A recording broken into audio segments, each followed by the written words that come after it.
میں سر کے بل گیا تھا نواز شریف کے ہاں بھی، میری آنکھوں میں آنسو آ گئے تھے.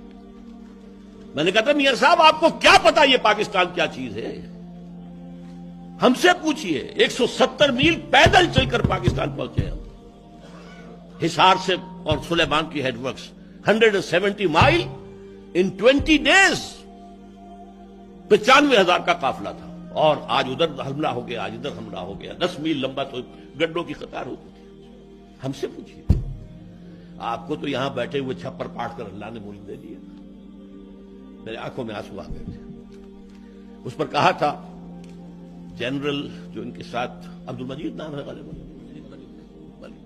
کہا تھا کہ میاں صاحب انہوں نے تو اپنا کام کر دیا، ہم نے شکوہ بتا دیا تھا اس میں یہ کبھی کیجئے، اس میں یہ اضافہ. انہوں نے تو اپنا کام کر دیا ہے، اب آپ کا کام ہے.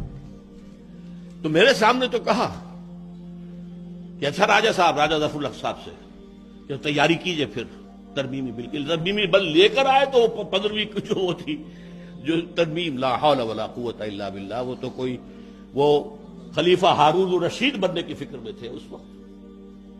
بہرحال میں تلخ نوائی پر معذرت خواہ ہوں. کہنا وہی چاہیے جو دل میں ہو. عربی کی کہاوت بھی ہے کہ ظرف سے وہی ٹپکتا ہے جو اس کے اندر ہوتا ہے. کسی کی بھی دل آزاری مقصود نہیں ہے. اللہ کرے کہ میں غلط ہوں اور مثبت